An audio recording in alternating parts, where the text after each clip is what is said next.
Kelly Wilson is our next reader. Looking for you. Kelly is an author and comedian who entertains and inspires with stories of humor, healing, and hope. She's the author of Live Cheap and Free, Don't Punch People in the Junk. Never thought I'd say that. And Caskets From Costco, which will be on sale in the back after the book. Not the caskets, the book. As a survivor of childhood sexual abuse, Kelly writes and speaks about finding hope in the process of recovery.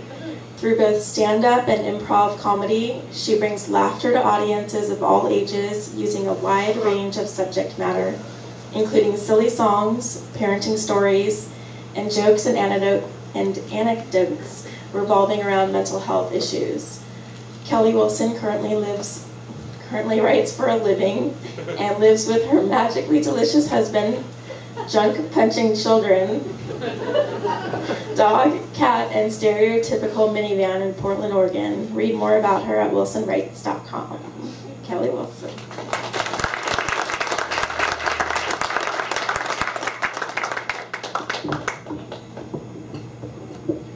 That's not going to work, is it? Okay.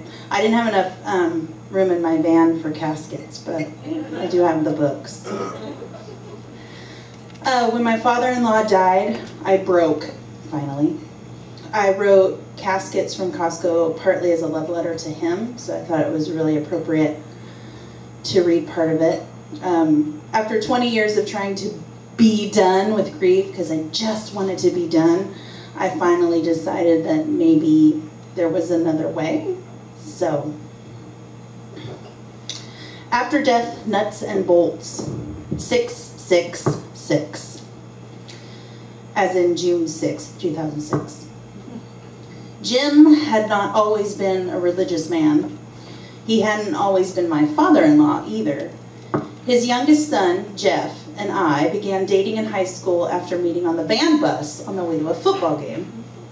Jeff and I talked about farting, which turned out to be a talent passed down from Jim to both Jeff and his older brother Steve, and later the grandchildren.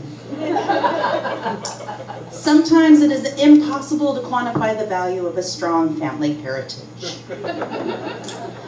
The legacy passed down from Jim extended to physical appearance. Both Jeff and Steve were tall, dark, and handsome, with hazel eyes, but a tendency toward body hair that could be fashioned into suits, including a unibrow. And while Jim successfully sported a full-on broom-style mustache, this wasn't something that either of his kids could ever carry off. Jim was delightfully mischievous, much like Jeff. I discovered this early in our relationship as I was a freshman in high school. Jeff and I had only been dating a short time when Jim and Evelyn, Jeff's mom, treated us all to dinner. We sat at a table at Skipper's during a Friday night all-you-can-eat fish extravaganza. Our short conversations were punctuated by trips for refills of fish, fries, chowder, and soda. "So, how's school going?" Jim asked, as I returned to the table after one of these trips. He grinned at me, his face flushed all the way up to his hairline, which had receded almost to the back of his head. There was no comb-over, just a cul-de-sac. "It's good," I said, describing various assignments and activities. I grabbed my soda, bringing the straw close to my mouth, but not taking a sip. "Oh," I said, "I wanted to tell you about the Sadie Hawkins dance coming up." As I placed my soda back on the table to talk about this important development, I noticed Jim, Evelyn, and Jeff struggling to stifle giggles and eat their fish without choking. Evelyn carefully adjusted her glasses, strategically covering her face as her dark hair was carefully styled and out of the way. Done talking, I ignored them, taking a bite of fish slathered in tartar sauce. I picked up my soda, once again bringing the straw to my mouth. They stared at me, enraptured, while I sipped. The rank taste of diet soda mixed with malt vinegar assaulted my tongue. "Ah, what is this?" I sprayed soda over the top of the table. They erupted in laughter. Jim shaking and wheezing, clutching the bottle of malt vinegar to his chest. Clearly, he had been the one to doctor my soda. Therefore, I was always a bit careful when it came to taking a meal with them. Jeff often invited me to dinner at his house, where everyone sat at the table, and there was always a bowl of rolls or bread of some kind, which to me was heaven on earth. But because Jeff and I were involved in youth group, it was during these meals that Jim would quiz us with a measure of bitterness about why God let babies die, and similar questions that generally puzzle theologians. By the time I was in college, Jim had become a Christian, getting baptized and serving in the same church that Jeff and I had attended. His mischievous streak didn't end, though. I believe it was at the dinner table one night when he coined the term fun bags while pointing at Evelyn's chest. I was sure that Jim was getting a kick out of the date on June 6, 2006.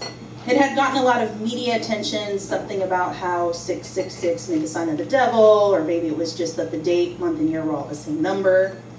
But that's not why I remember that particular date. There was an accident. Jim was driving the school bus, Steve said. He's at the hospital.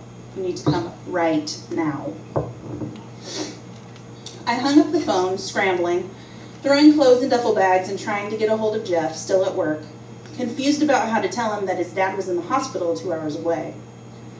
Hello? He answered his cell phone. Hi, I said. We have to leave. We have to leave now. Wait, what are you talking about? He asked. I took a deep breath. Just the facts, I thought. Your dad's been in an accident. He's in the hospital. We have to go up there. I'm coming home. By the time he arrived home, I had duffel bags packed and sitting by the front door. The kids were eating at the table, otherwise ready to go. Amidst a flurry of phone calls to make work arrangements and notify friends, we loaded Jeff's car and were on the road within 10 minutes. Once on the freeway, the silence descended. What happened? He asked. I don't know. The road stretched out in front of us, full of questions but empty of answers. About an hour into our drive, Jeff's cell phone rang. I could tell from his side of the conversation that we no longer needed to hurry. They tried to keep him alive until we got there, Jeff said. It looks like a car hit the bus he was driving, and while he was filling out the paperwork for the police, he had a heart attack. I nodded, clasping my hands together to try and warm them up. My mom said we can see him when we get there. I don't know about that, I said. About an hour later, sitting in the hospital waiting room, I still wasn't sure, and it was almost my turn. Jeff and Evelyn disappeared behind the door of the ICU, buzzed open from the other side. When they returned 10 minutes later, I surrendered the kids to Evelyn. Ready? Jeff asked. I nodded, sick to my stomach. I didn't want to go in there, but I did not want to go either. The door buzzed, and Jeff held it open for me. The fluorescent lights reflected off the sterile glass walls that separated rooms in the ICU.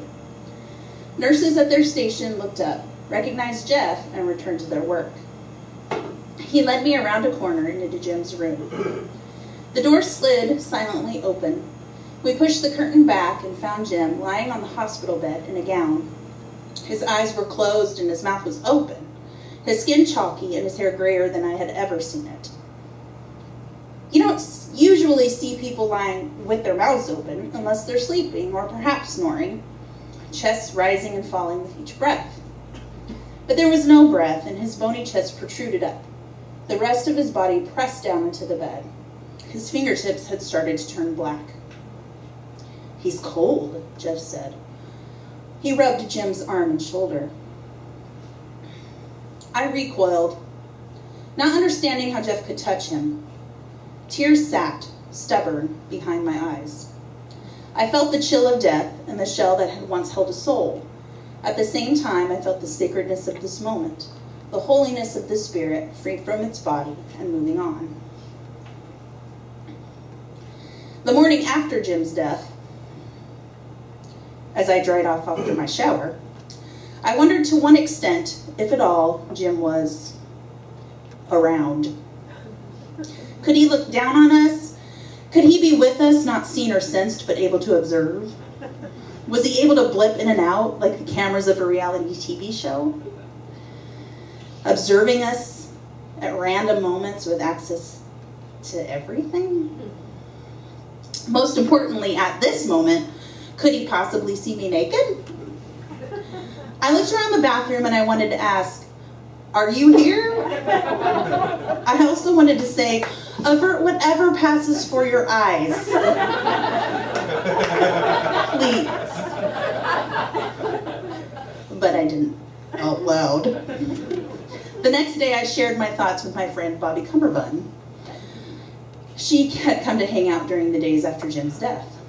Bobby is the youngest of 4 children, and she has an I at the end of her name that she has been known to put a heart over. I am the older of 2 children, and my name is Kelly with a Y.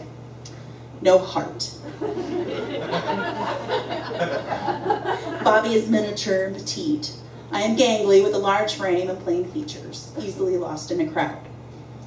Bobby and I lived in the same town, went to the same church, and attended the same college. Opposite in many ways, we made an odd pair, but our similarities have become more obvious throughout the years. Bobby's mom became ill with flu symptoms on a Saturday in January, 5 years before Jim's death. Diagnosed with a rare blood disease, she was admitted into the hospital in May and died later that month. If there's something you want to talk about concerning death and grief, Bobby is your girl. She understood exactly what I meant about wondering if Jim was hanging around. Don't you remember Mary Jo in the Nut Shack? She asked. What are you talking about? I asked. Bobby was 16 when she worked at the Nut Shack.